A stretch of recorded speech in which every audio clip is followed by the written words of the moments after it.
Chapter से नया सब टॉपिक लेकर आया हूँ। पिछले सब टॉपिक में हमने डिस्टेंस फार्मूला को एक्सप्लेन किया था। आज हम बताएंगे कि अलग अलग टाइप का जो क्वाड्रिलेटरल है, जैसे रेक्टेंगल है, स्क्वायर है, रोम्बस है, पैरेललोग्राम है, इस सब का क्या प्रॉपर्टी होता है। तो हमने लिखा है कि a quadrilateral is a rectangle if its opposite sides are equal but adjacent sides are not equal and diagonals are equal। मान लेंगे ये रेक्टेंगल है ABCD, हम रेक्टेंगल यहाँ ड्रॉ कर रहे हैं।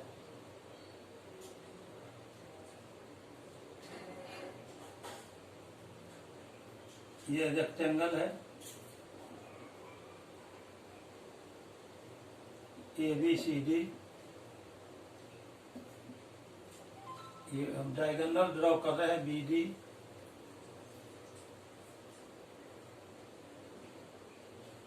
और AC। ये हमने डायगोनल ड्रॉ कर लिया। इसमें हो जाएगा ये AD और BC इक्वल होगा, अपोजिट साइड इक्वल होगा। AD is equal to BC और AB is equal to DC। AB और DC इक्वल हो गया। ये AB और DC इक्वल है, AD और BC इक्वल है। इसके साथ ही ये जो एडजेसेंट साइड है BC और ये CD, जो एडजेसेंट साइड है वो इक्वल नहीं होगा। BC is not equal to CD और ये जो डायगोनल है AC और BD, ये दोनों इक्वल होगा। AC is equal to BD। तो ये रेक्टेंगल होने का कंडीशन है। सेकेंड में a quadrilateral is a square if its all sides are equal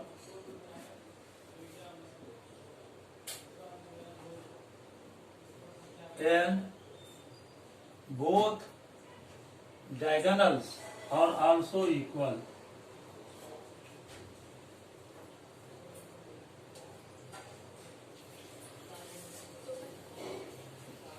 इसका दोनों डायगोनल भी इक्वल होगा।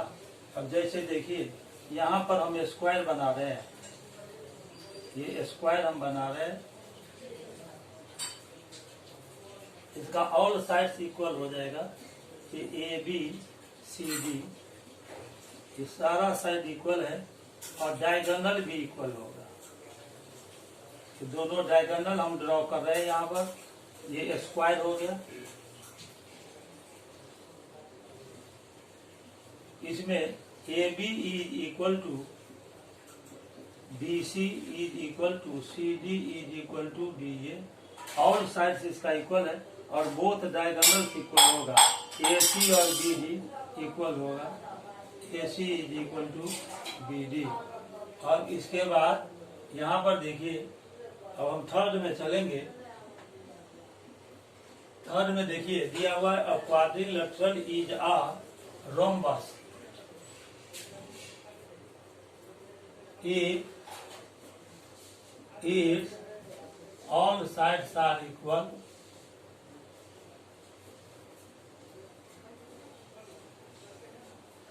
and both diagonals are equal। दोनों डायगोनल भी इक्वल है, वो रोम्बस हो जाएगा। रोम्बस में ऑल साइड्स इक्वल होता है और दोनों डायगोनल भी इक्वल होता है। ये रोम्बस का हम अभी यहाँ फिगर बना रहे हैं। यह एक क्वाड्रिलेटरल है ABCD।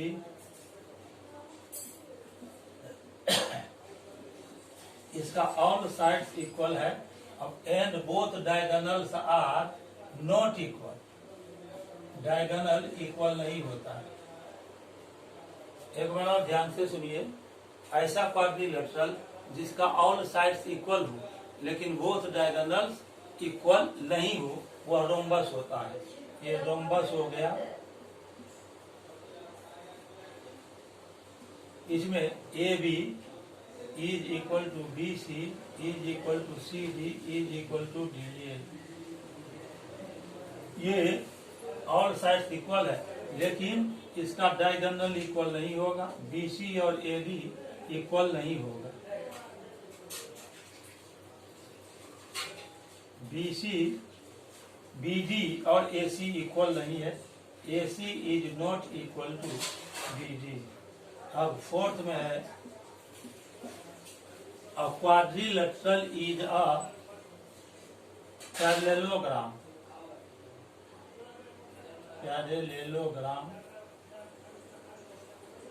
if opposite sides are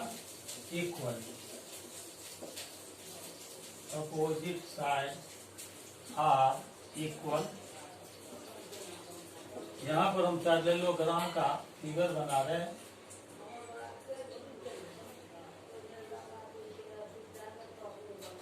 ये ABCD है, ये पैरेललोग्राम है।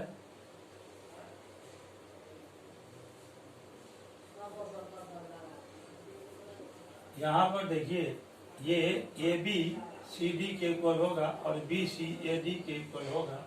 यहाँ पर हो जाएगा AB is equal to CD और BC is equal to AD।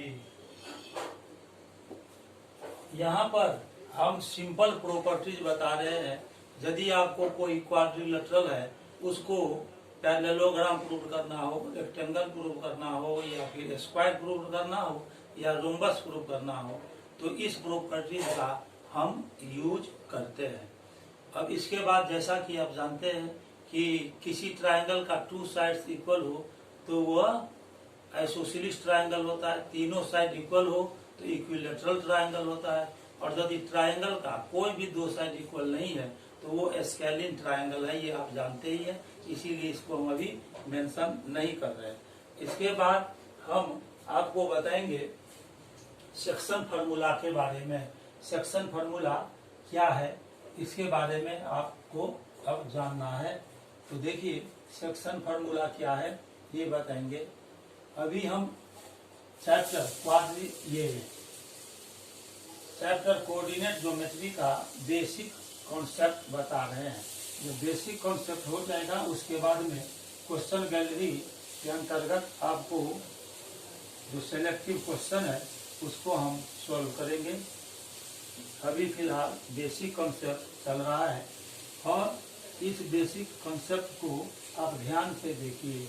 यदि अभी तक आपने मेरे चैनल को सब्सक्राइब नहीं किया है तो इसे सब्सक्राइब भी कर लीजिए, ताकि मैं जैसे ही YouTube चैनल पर वीडियो अपलोड करूं तो आपको सबसे पहले मेरा लेक्चर वीडियो मिल सके। अपना ध्यान बोर्ड पर बनाए रखिए।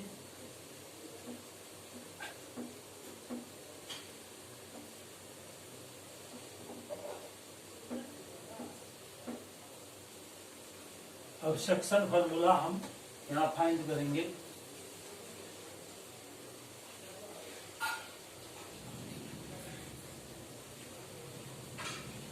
Section formula to find the coordinates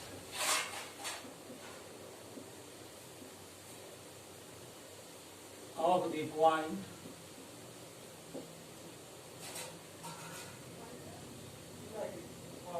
which divides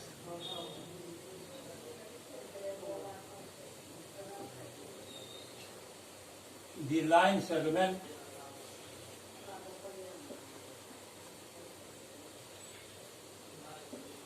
joining the points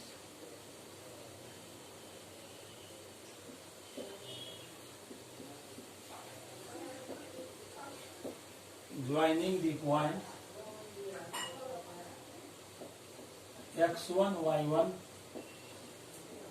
and x2 y2 in the ratio m:n internally. इसका मतलब ये हुआ कि आपको दो पॉइंट दिया हुआ है। एक पॉइंट का कोऑर्डिनेट्स x1 y1 है, दूसरे पॉइंट का कोऑर्डिनेट्स x2 y2 है।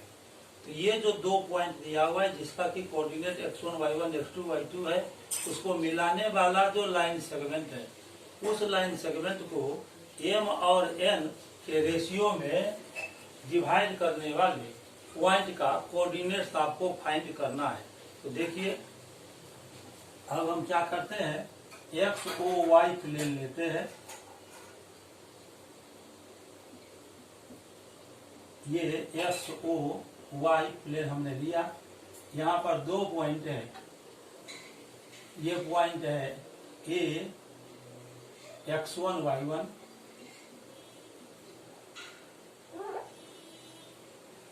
यहाँ पर पॉइंट ए है एक जिसका की कोऑर्डिनेट है x1 y1, और यहाँ पॉइंट बी है जिसका कोऑर्डिनेट हम ले रहे हैं x2 y2।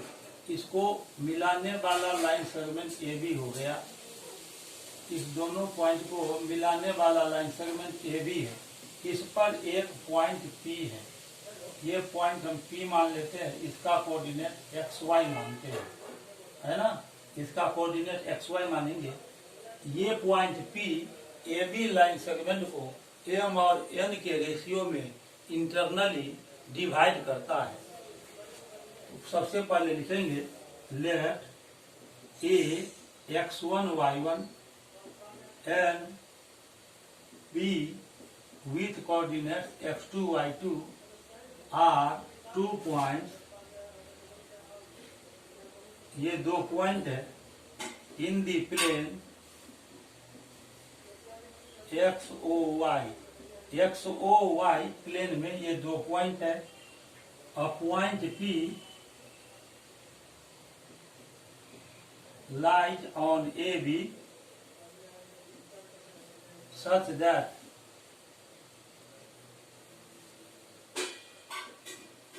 AP is to PB is equal to M is to N। ये पॉइंट जो है P वो AB लाइन सेगमेंट को M और N के रेशियो में डिवाइड करता है। ये M हो गया और ये N हो गया। M और N के रेशियो में डिवाइड करता है। That is AP by PB is equal to ये M बाई N। इसको हम फर्स्ट मान लेंगे, ठीक है। अब A से OX पर यानी X एक्सिस पर परपेंडिकुलर ड्रॉ करते हैं। पॉइंट P से भी परपेंडिकुलर ड्रॉ करते हैं और B से भी परपेंडिकुलर हम ड्रॉ करते हैं। यहाँ पर हमने परपेंडिकुलर ड्रॉ कर लिया है। ये मान लीजिए ये L पॉइंट है, ये M पॉइंट है और ये N पॉइंट है। फिर A से PM पर पॉइंट A से परपेंडिकुलर ड्रॉ करेंगे, है ना। ये P मान लेते हैं और फिर P तो हमने पॉइंट यहाँ पर ले लिया है, यहाँ पर L M N, और यहाँ पर मान लीजिए A से PM पर हम परपेंडिकुलर ड्रॉ करते हैं, इसको R मान लेते हैं। और P पॉइंट से फिर BN पर परपेंडिकुलर ड्रॉ करते हैं। ये परपेंडिकुलर है। इस पॉइंट को हम T मान लेते हैं। तो अब इसके बाद हम लिखेंगे ड्रॉइंग ये AL OX पर परपेंडिकुलर, PM भी OX पर परपेंडिकुलर ड्रॉ किया है, BN भी OX पर परपेंडिकुलर हमने ड्रॉ किया है। तो लिखेंगे यहाँ पर जो RT पॉइंट हमने लिया है इसको हम Q मान लेते हैं और यहाँ पर R मान लेते हैं। ये Q पॉइंट लिया, ये R पॉइंट लिया। Drawing AL perpendicular to OX, PM perpendicular to OX and BN perpendicular to OX, ठीक है। अब इसके बाद AQ PM पर परपेंडिकुलर ड्रॉ किया है। Also drawing AQ perpendicular to PM and ये P R perpendicular to B N, P R perpendicular to B N. अब हम देखिए यहाँ पॉइंट ए का कोऑर्डिनेट्स, ये पॉइंट ए का कोऑर्डिनेट्स x1 y1 है। इसका मतलब O से L तक ये जो डिस्टेंस हुआ ये x1 हो जाएगा, ये OL हो जाएगा x1, O से L तक ये x1 हो जाएगा। नाउ ये जो हमने परपेंडिकुलर यहाँ से ड्रॉ किया है x1 y1 कोऑर्डिनेट है, OL हो जाएगा x1, OL is equal to x1 और AL इज इक्वल टू हो जाएगा y1। ठीक है, ये OL ये हो गया x1, ठीक है, OL हो गया x1, AL हो गया y1। फिर यहाँ से P से PM परपेंडिकुलर ड्रॉ किए हैं तो ये OM हो जाएगा x, OM is equal to x और PM is equal to y, PM is equal to y। ये PM हो गया y। इसके बाद ये इसका B का कोऑर्डिनेट x2 y2 है तो OM इज इक्वल टू हो जाएगा x2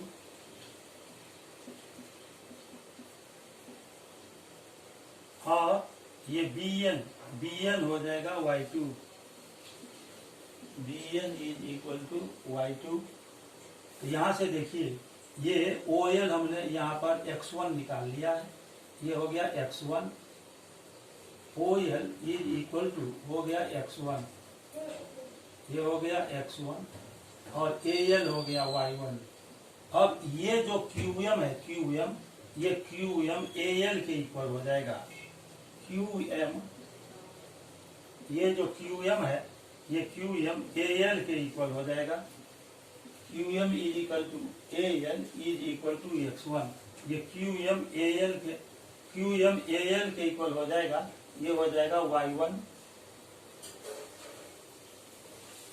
ठीक है, अब ये OM यहाँ से O से M तक ये हो जाएगा O से M, ये O से M तक हो जाएगा x और P से M तक, ये जो P है P से M तक हो जाएगा y। तो लिखेंगे OM is equal to x हो गया, OM इज इक्वल टू हो जाएगा x, OM is equal to x। ठीक है, OM तो हमने यहाँ x लिख दिया है, OM हो गया x। ठीक है, तो ये OM x हो गया। यहाँ से देखिए ये PM हो जाएगा y, ये हमने लिख दिया है PM y हो गया। अब यहाँ से यहाँ तक देखिए ये ON है, ON हो जाएगा O से N तक, ये ON कितना हो जाएगा, इसका कोऑर्डिनेट है x2 y2, ON हो गया x2, ON हो जाएगा x2।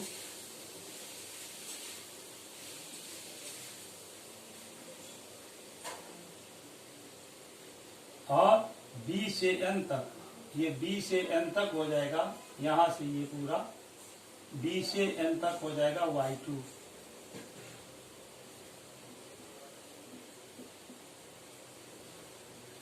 अब ये P से M तक, ये P से M तक y हो जाएगा, ये P से M ये y हो गया।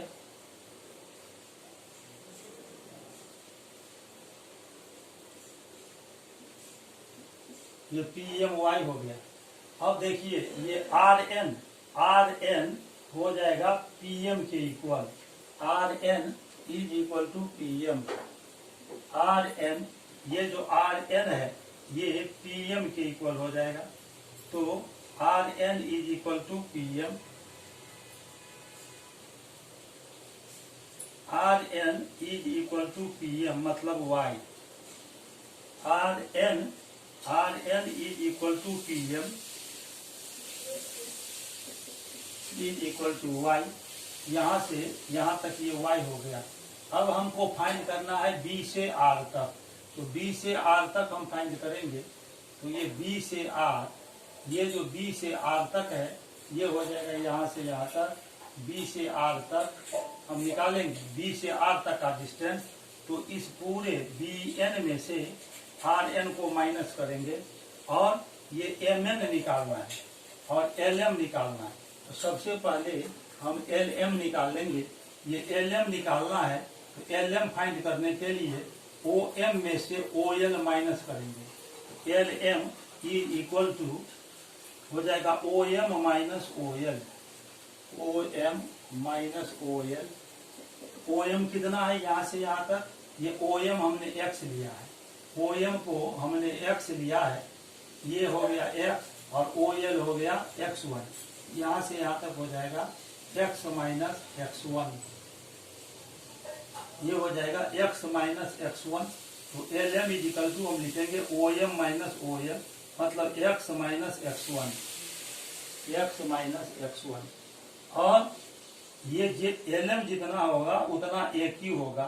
तो देयरफॉर ये जो ए क्यू हुआ, ए क्यू, तो A Q is equal to L M is equal to X minus x one. ये जो ए क्यू है वो एल एम के इक्वल है। तो ये यहाँ पर x माइनस एक्स वन आया, तो ये ए क्यू भी हो जाएगा x माइनस एक्स वन। इसके बाद ये पी आर है, पी आर निकालना है तो ये एम एन के इक्वल हो जाएगा। एम एन यदि हम निकालते हैं, एम एन हम निकालेंगे, एम एन फाइंड करेंगे। ये एम एन ओ एन में से ओ एम माइनस कर देंगे। एम एन को लिख सकते हैं O N minus O M. M N is equal to O N minus O M, O N minus O M.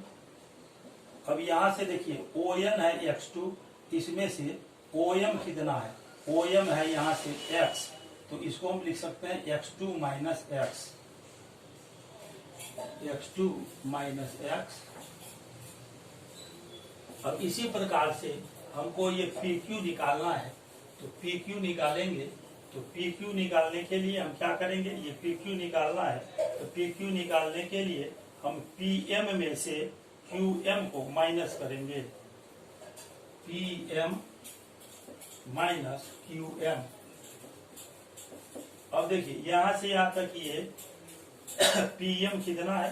PM है Y, इसको लिखेंगे Y और माइनस, और PQ कितना है? PM minus QM। QM यहाँ से यहाँ तक कितना है? तो ये देखिए AL बराबर है Y1, तो ये भी हो जाएगा Y1। QM है Y1, तो इस पूरा Y में से Y1 को माइनस करना पड़ेगा। तो ये हो जाएगा Y माइनस Y1। अब इसके बाद ये PR निकालना है, ये PR निकालना है। PR और MN इक्वल होगा, तो PR is equal to MN, PR is equal to MN, MN के इक्वल होगा। और MN हमने यहाँ पर निकाला है, MN हो गया x2 minus x, x2 minus x. ठीक है।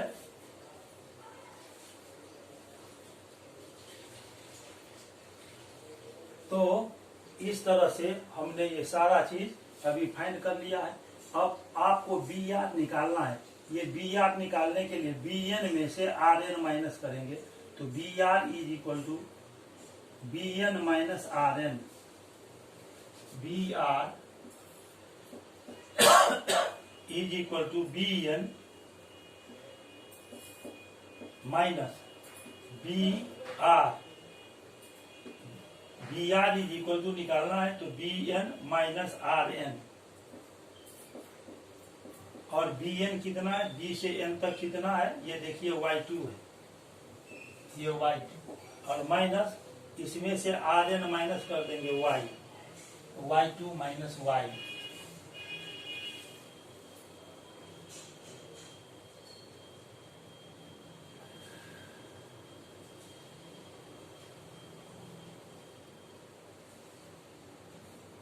ठीक है।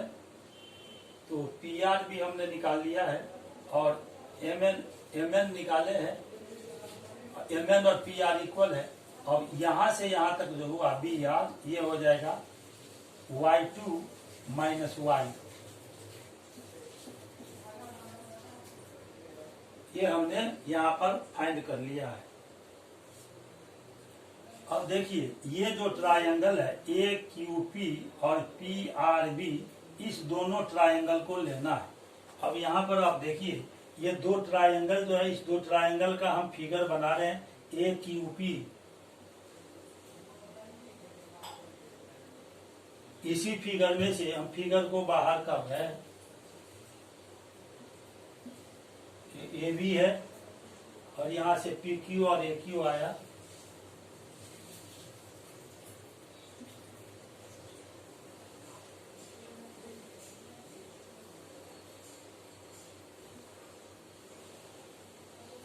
ये पॉइंट है क्यू और यहां से ये बी आर आया, ये परपेंडिकुलर है, 90 डिग्री हो गया। अब देखिए in triangle A Q P in triangle A Q P and triangle P R B. अब इसका ये एंगल और ये एंगल 90 है, तो angle A Q P is equal to P R B is equal to 90 degree. ये 90 degree हो गया। और ये जो ए क्यू है और पी आर है, ये दोनों पैरेलल होगा। ये ए क्यू और पी आर पैरेलल है, तो ए क्यू और पी आर जब पैरेलल हो जाएगा तो इसका कॉरस्पॉन्डिंग एंगल ये हो जाएगा, एंगल पी ए क्यू और एंगल बी पी आर, ये दोनों कॉरस्पॉन्डिंग एंगल होगा क्योंकि ए क्यू और पी आर पैरेलल होगा। तो angle P A Q is equal to angle B P R. लिखेंगे since A Q parallel P R, therefore corresponding angles are equal, corresponding angles are equal।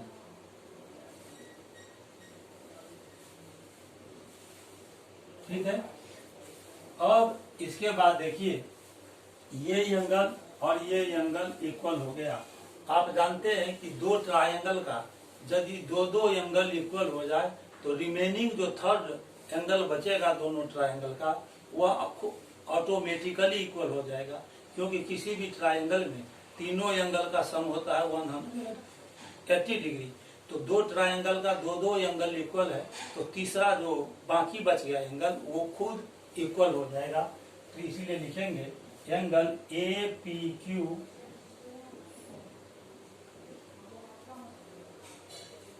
Is equal to angle P B R. ये हो गया remaining angles,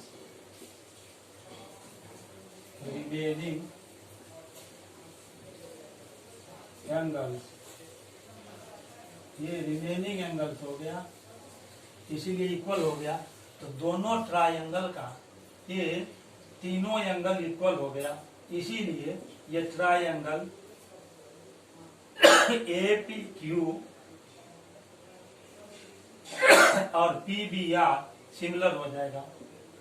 triangle A P Q ये similar हो जाएगा triangle P B R. P B R यहाँ लिखेंगे।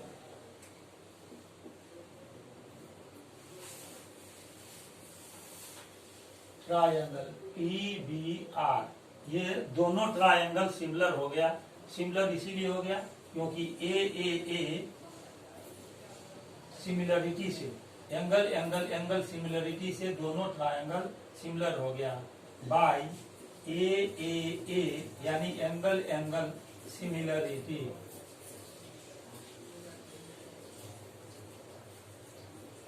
इसे ये दोनों ट्रायंगल हो गया सिमिलर। आप जानते हैं कि यदि टू ट्रायंगल सिमिलर हो तो उसका कॉरस्पॉन्डिंग साइड्स सेम रेशियो में होता है। सिमिलर ट्रायंगल में कॉरस्पॉन्डिंग साइड किसको लेते हैं, तो दोनों ट्रायंगल का जो एंगल इक्वल है उसके सामने के साइड को कॉरस्पॉन्डिंग साइड्स कहते हैं। और जब दो ट्रायंगल सिमिलर हो तो कॉरस्पॉन्डिंग साइड्स का रेशियो इक्वल होता है।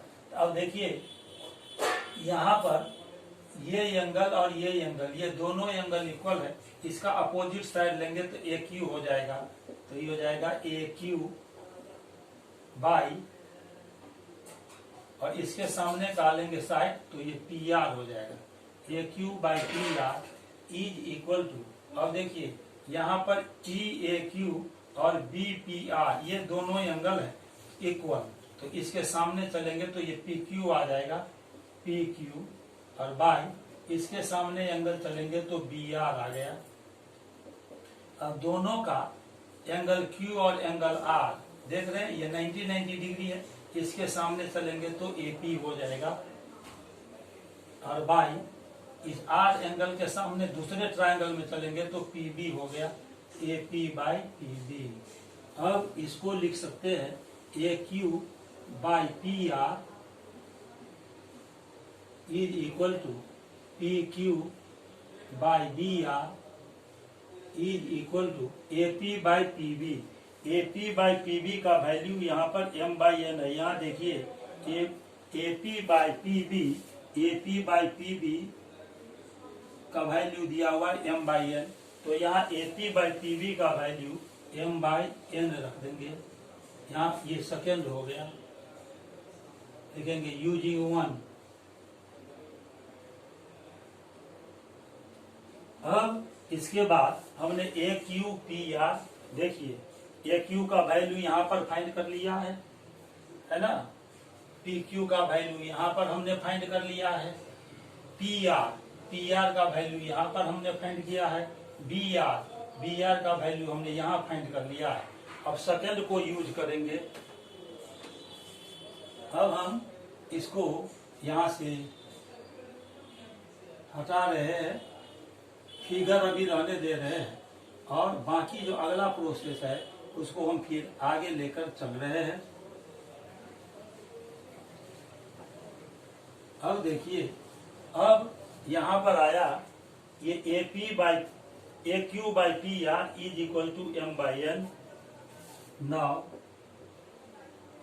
ए Q by P R is equal to m by N, ये फ्रॉम 1 हो गया, फ्रॉम 1। तो ए क्यू का वैल्यू यहाँ हमने फाइंड कर लिया, ए क्यू का x minus x one by P are का वैल्यू देखिए यहाँ पर हमने निकाला है x2 माइनस एक्स, यहाँ लेंगे x2 minus x is equal to m by N. अब इसको लेकर आगे चलना है।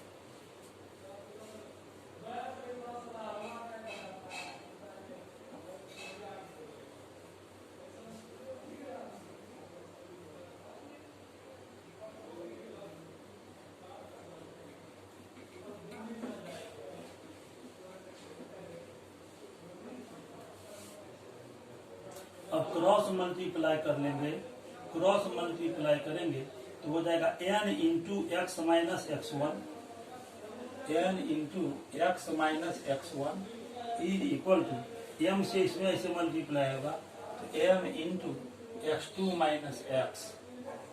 इसको हमने यहाँ पर क्रॉस मल्टीप्लाई कर लिया है तो ये हो जाएगा n x minus n x one minus n x one is equal to m x2 minus m x। अब जिस टर्म में x मौजूद है उसको हम एक साइड कर लेते हैं, mx को माइनस mx को लेफ्ट साइड शिफ्ट करेंगे, हो जाएगा nx plus mx is equal to, और यहाँ पर है mx2 और ये माइनस x1 राइट साइड लेंगे nx1।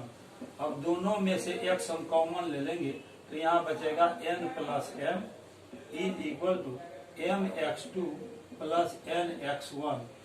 अब इस n प्लस एम को हम m प्लस n भी लिख सकते हैं। n प्लस एम के जगह पर ऑर्डर चेंज करके लिखने से कोई फर्क नहीं पड़ेगा। m plus n is equal to mx2 plus nx1। Therefore x is equal to निकालेंगे तो mx2 प्लस nx1, और ये m प्लस n मल्टीप्लाई में है, राइट साइड आएगा तो ये डिवाइड में आ जाएगा। x का वैल्यू हमने यहाँ पर फाइंड कर लिया। अब यहाँ पर P Q by B R is equal to m by n है, और P Q by B R m by n लेंगे तो now P Q by B R is equal to m by n from 1। ठीक है, अब P Q का value हम find कर चुके हैं। पी क्यू का वैल्यू हमने फाइंड कर लिया है। ये देखिए पी क्यू का वैल्यू है y माइनस वाई वन, इसको लिखेंगे y minus Y one divided by B R. B R का वैल्यू हमने यहाँ फाइंड किया है y2 माइनस वाई, तो by y2 minus Y is equal to m by n। अब यहाँ पर भी हम क्रॉस मल्टीप्लाई करेंगे, तो आइए अब फिर क्रॉस मल्टीप्लाई हम यहाँ पर करते हैं।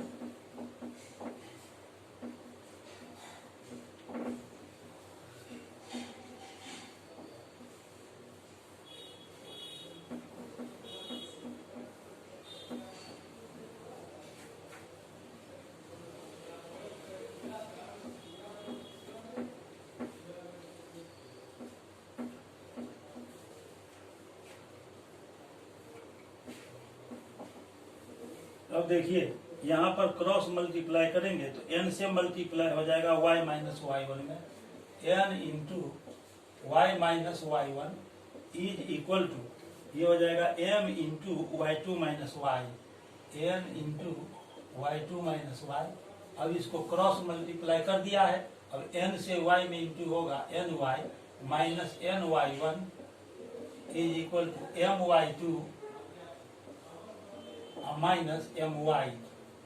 अब ये माइनस एम वाई को हम लेफ्ट राइट साइड से लेफ्ट साइड शिफ्ट करेंगे तो एन वाई, और ये इधर आएगा प्लस हो जाएगा M Y is equal to M Y two, और ये राइट साइड ले आएंगे तो प्लस एन वाई वन। अब इस दोनों टर्म से y को कॉमन ले लेंगे तो y into N plus M is equal to M Y two plus N Y one, और y इंटू और n प्लस m को ये एडिशन में ऑर्डर चेंज कर देने से कोई फर्क नहीं पड़ता है। तो n प्लस m को हम m प्लस n भी लिख सकते हैं, तो ये हो जाएगा m Y two plus n Y one. Therefore y is equal to m Y two plus n Y one, और m प्लस n मल्टीप्लाई में इधर आएगा तो डिवाइड में हो जाएगा। तो इस तरह से हमने यहाँ पर y का वैल्यू फाइंड कर लिया है। ये जो पॉइंट P था उसका हम कोऑर्डिनेट x और y माने थे, तो नाउ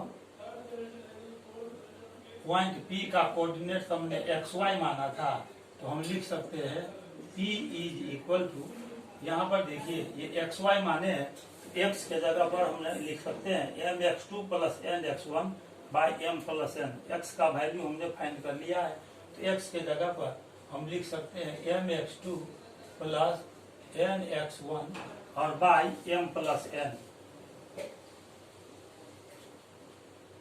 और कॉमा y का वैल्यू हमने यहाँ पर फाइंड किया है। यहाँ जो y है y के जगह पर वैल्यू हम ये रखेंगे my2 plus ny1 by m plus n। ठीक है, तो इस तरह से हमने अभी कोऑर्डिनेट मालूम कर लिया किसका, पॉइंट P का। पॉइंट P का कोऑर्डिनेट हमने फाइंड करने के लिए यहाँ पर देखा कि दो ये जो ट्रायंगल है उसको सिमिलर करके पॉइंट P का कोऑर्डिनेट हमने फाइंड किया है, और पॉइंट P का कोऑर्डिनेट है mx2 plus nx1 by m plus n और my2 plus ny1 by m plus n। इसको आपको याद रखना है, तो याद रखने का हम अभी एक टेक्निक बताएंगे जिसमें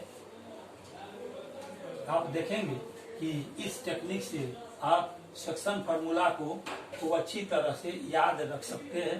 तो आइए याद रखने का क्या टेक्निक है ये अभी हम बताने जा रहे हैं आपको।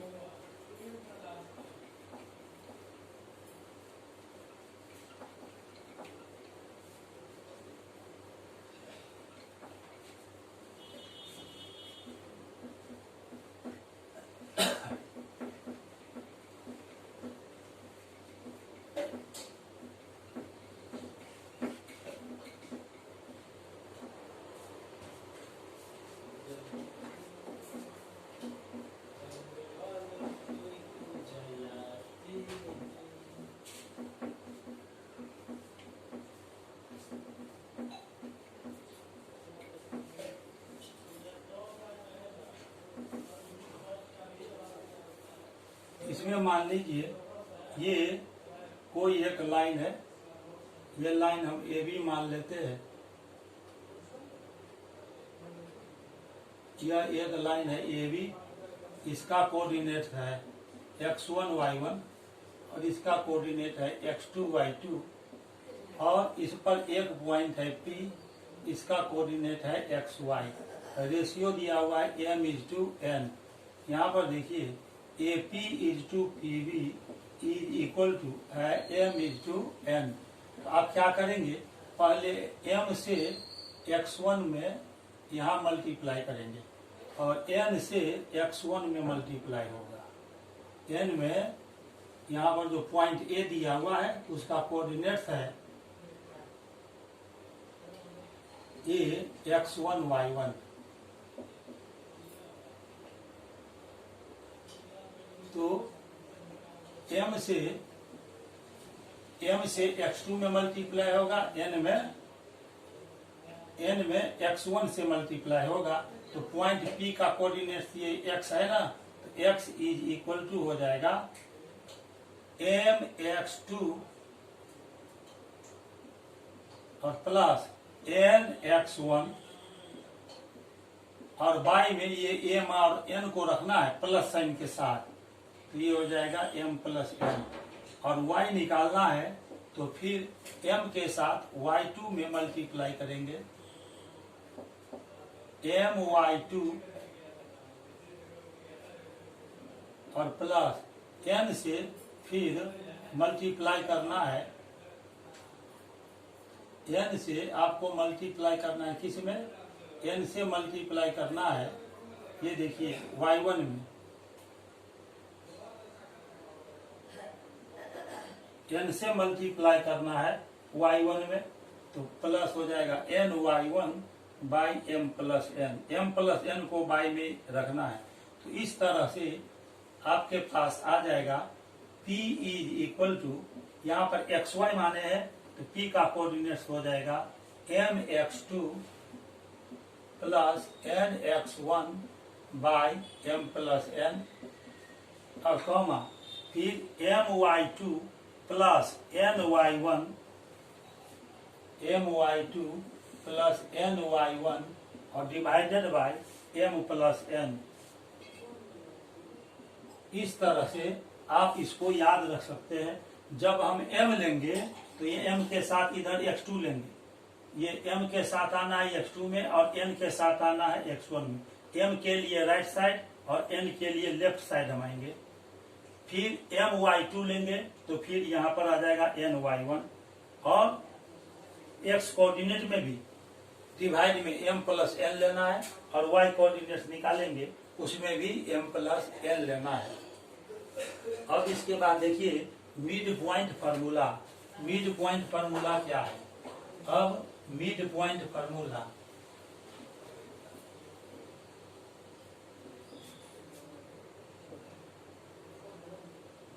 मिड पॉइंट फार्मूला देखिए कैसे हम निकालते हैं। अब मान लीजिए कि ये ए बी कोई लाइन सेगमेंट है, इसका कोऑर्डिनेट है x1 y1 और b का कोऑर्डिनेट है x2 y2। p इसका मिड पॉइंट है, यानी ये दोनों पार्ट इक्वल है और p का कोऑर्डिनेट मान लेते हैं xy। p का कोऑर्डिनेट xy मान लेते हैं तो ये लिखेंगे कि pxy is a point which divides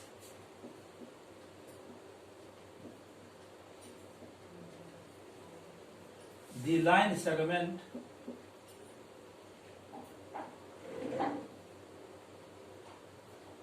joining the point P is the point which is the midpoint, which is the midpoint, which is the midpoint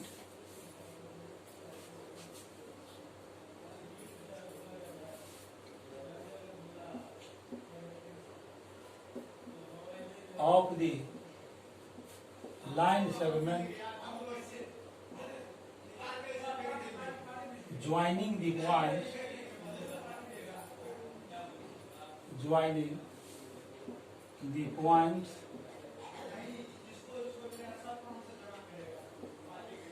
A x1 y1 and B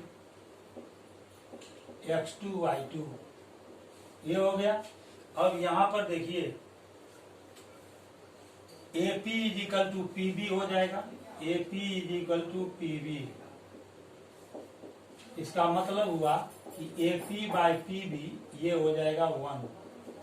यदि दो number equal हो, आप जानते हैं कि 2 number यदि equal होता है तो एक नंबर को दूसरे से डिवाइड करते हैं तो 1 आता है। यहाँ AP और PB इक्वल है, इसीलिए AP को यदि PB से डिवाइड करेंगे तो 1 आएगा।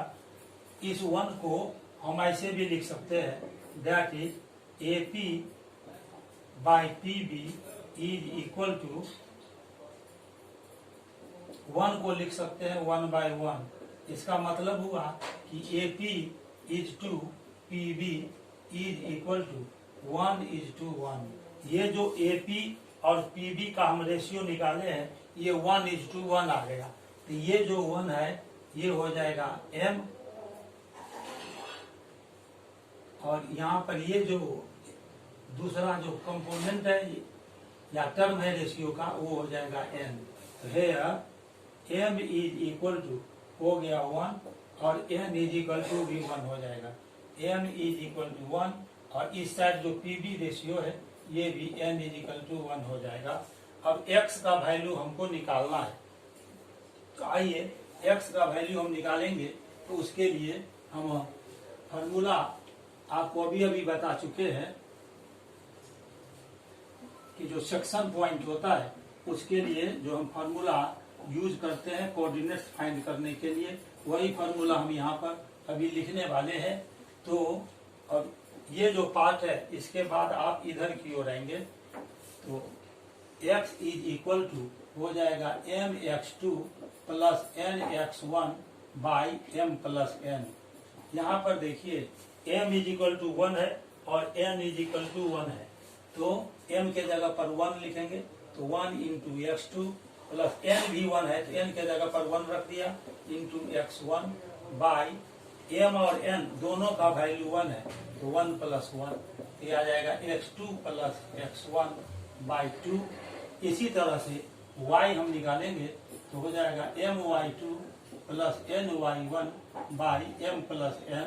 m और n दोनों का वैल्यू हमने यहाँ 1 और 1 फाइंड कर लिया है, तो m के जगह पर लिखेंगे 1 into y2 plus 1 into y1 by 1 plus 1। तो ये हो जाएगा y2 में 1 से इंटू करेंगे y2 प्लस y1 बाई 2। तो ये जो P जो था सेक्शन पॉइंट उसका कोऑर्डिनेट हमने xy माना था तो उसको लिखेंगे now P xy is equal to, तो x का वैल्यू हमने निकाला x2 प्लस x1 बाई 2। ये हो जाएगा f is equal to P x2 plus x1 by 2 और कॉमा y का वैल्यू हमने y2 प्लस y1 निकाला है तो y2 प्लस y1 बाई 2। इस तरह से मिड पॉइंट हमने निकाल लिया है। तो हम लिख सकते हैं the coordinates of the mid point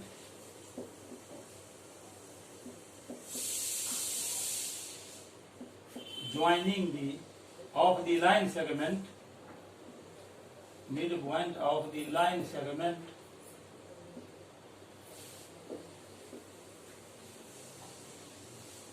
joining the points